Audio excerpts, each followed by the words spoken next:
Chapter 67. He addressed him. "Please ride in my carriage." Jiang Ziya offered his thanks and they walked together to the gate. King Wu bowed to Jiang Ziya again and helped him into the imperial carriage. Finally, San Yisheng asked King Wu to push the carriage forward 3 steps. The highway from the city wall to Mount Qi was marked with red flags and crowded with people.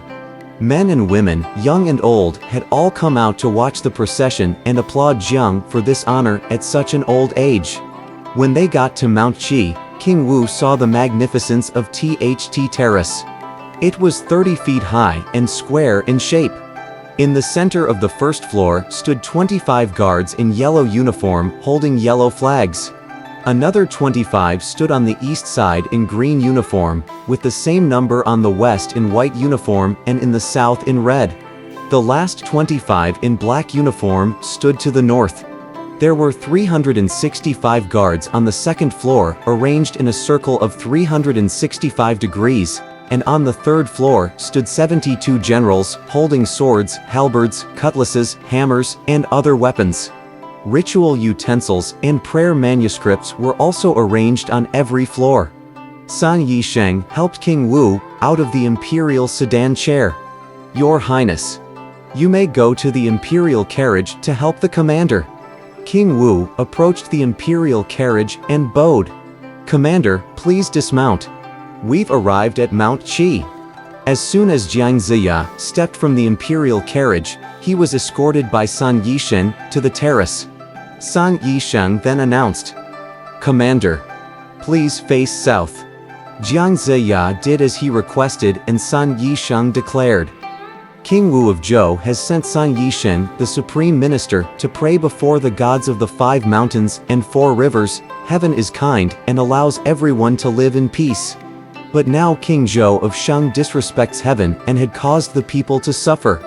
He is completely deluded by women. He has forsaken his ancestors. He does not respect the ethical codes between his family members, and he trusts only the bootlickers.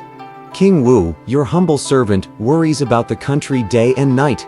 Jiang Ziya is appointed commander to pacify the people and attack the tyrant so that the territories within the 4 seas can enjoy eternal peace. May all the gods bless us and help us to victory."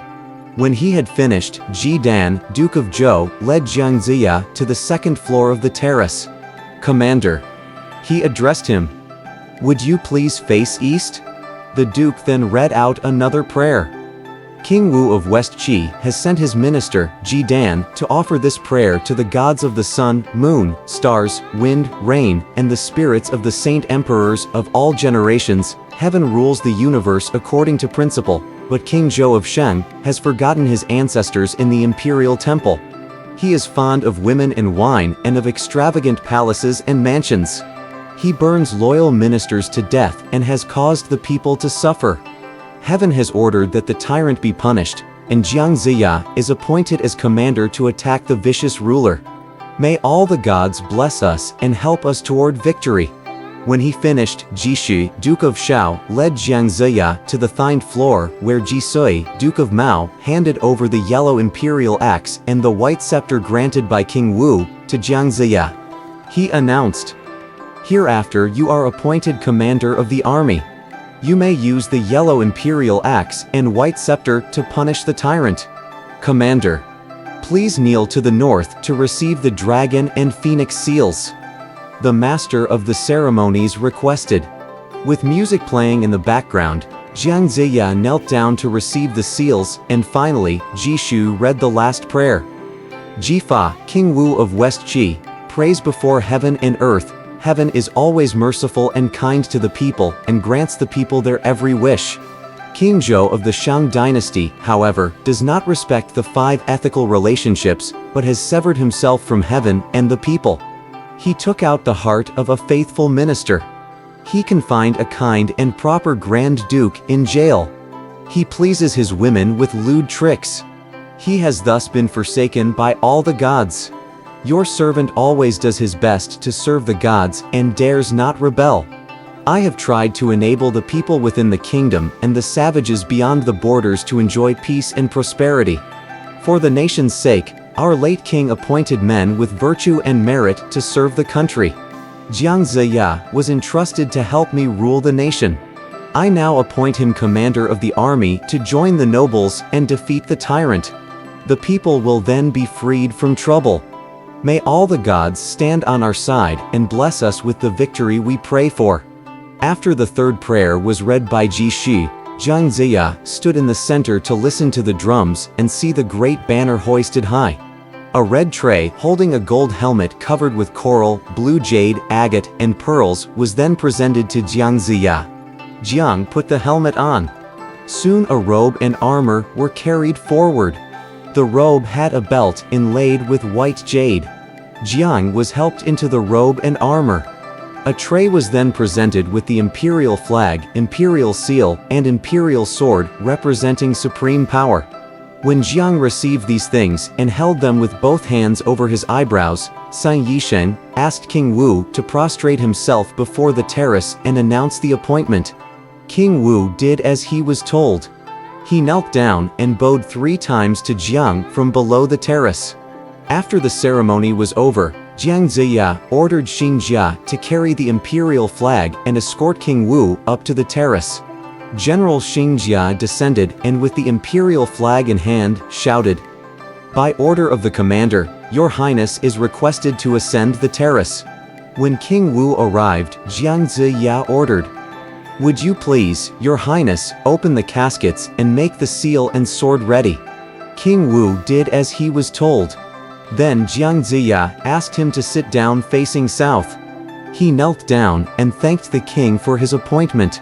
"I, your aged servant, have learned that a country cannot enjoy peace, the army cannot defend itself, and the ministers cannot serve their master well, unless they perform their duties wholeheartedly.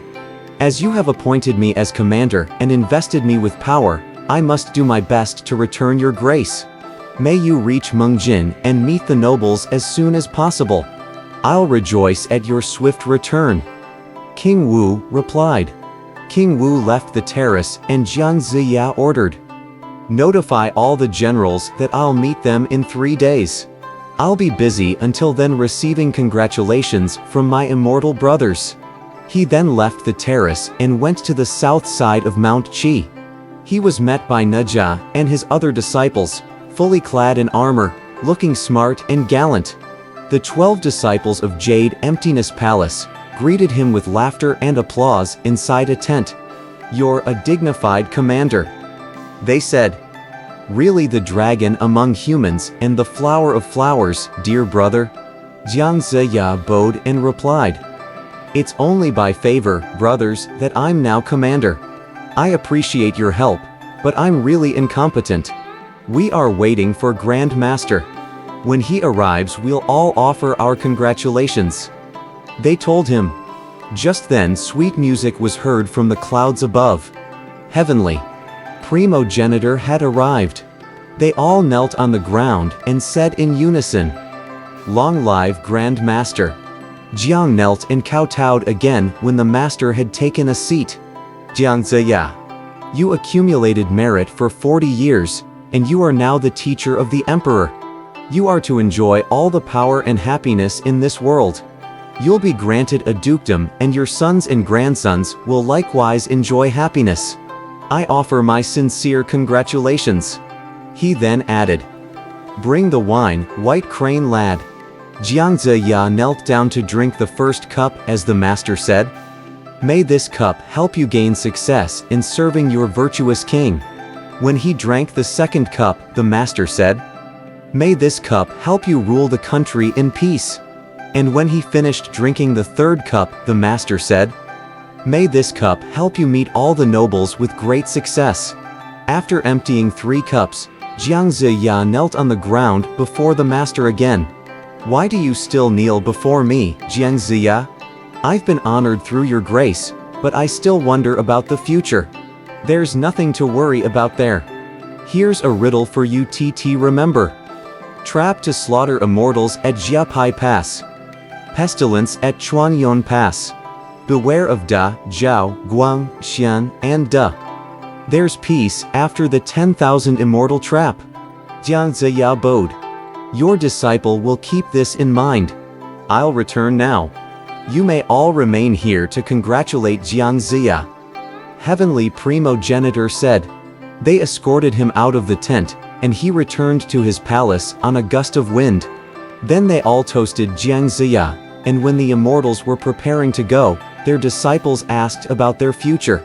Please tell me, Master, what will happen to me in the expedition? Jingjia asked Heavenly Master of Outstanding Culture. You'll become an immortal no matter what happens at the 5 passes. How about my future? Please tell me, dear Master. Nija came forward and asked Fairy Primordial. You'll perform miracles at Sishui Pass. Muja also asked the immortal of universal virtue. You should rely fully on your hooks of Wu and the magic techniques that I taught you. He replied. By your order, I'll fight for Uncle Jiang at Mengjin. What will happen to me? Wei Hu asked Heavenly Master of Divine Virtue. You'll stand out from them all and achieve great things. How about me, dear Master? Please tell me about my future. Thunderbolt moved up to the Master of the Clouds. You'll bring peace to the country with my 2 apricots and found the new dynasty, which will last 800 years. What is my future, Master? Yang Jian asked Jade Tripod. You are also different from others. Li Jing asked Burning Lamp. What is my fate? You'll ascend to heaven in your physical form and become the protector of Mount Divine Hawk. When Huang Tianhua asked his master about his fate, Virtue of the Pure Void remained silent. He knew that his disciple did not have long to live. Feeling sorry for him, he said, My disciple, keep this riddle in mind or you will suffer a calamity. To know the riddle, please read the next chapter.